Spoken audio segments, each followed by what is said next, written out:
Hi, you are watching Know About with Haider. This is Haider's Worldviews. This is purely my opinion and analysis of the matter in question. Could an armed conflict between Israel and Turkey force the world's most powerful military alliance into action? The question sounds like a headline from a spy novel, but it gets to the heart of what happens when geopolitical tensions collide with a military pact. Today, we're asking a question that's been debated online. If Israel attacks Turkey, would NATO trigger Article 5? The answer is far more complex than a simple yes or no. You may want to know why this question has come to mind. After a recent attack on Qatar, it was reported that Israel had first considered striking Turkey but decided against it because Turkey is a NATO member. But it's important to note that Qatar is also a U.S. ally. The U.S. has its largest military base in the Middle East at Al Udeid Air Base in Qatar and a defense cooperation agreement with the country.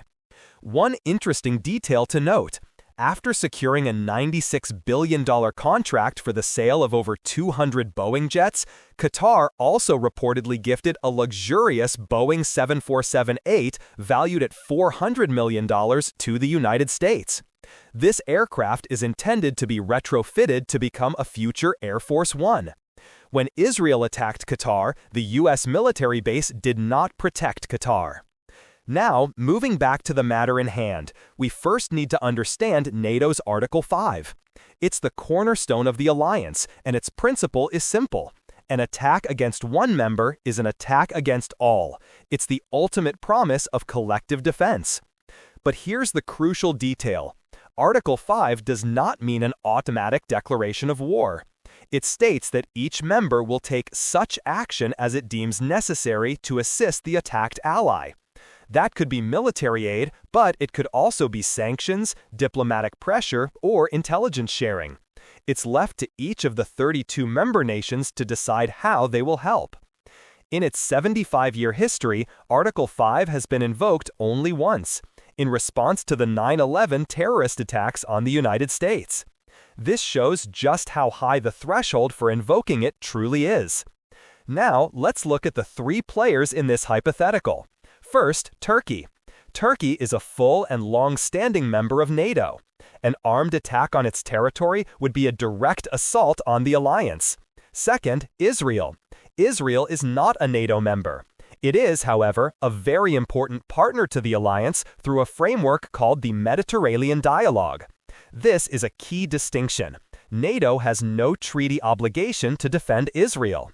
Third, their relationship. Turkey and Israel have a history of strained relations. Over the past few years, we've seen a significant deterioration, with Turkey cutting off diplomatic and trade ties. While there is no current military conflict, the diplomatic freeze makes this hypothetical scenario rooted in real-world tensions. So, if an armed attack were to occur on Turkish soil, would NATO trigger Article 5? The technical answer is yes, it could. The action would be a direct violation of the NATO treaty. However, the real-world answer is far more complex, and a full-scale NATO military response is highly unlikely. First, triggering Article 5 requires the consensus of all 32 members. Given Israel's close relationship with countries like the United States, it is difficult to imagine a scenario where the entire alliance would agree to go to war. Second, the assistance would not have to be military.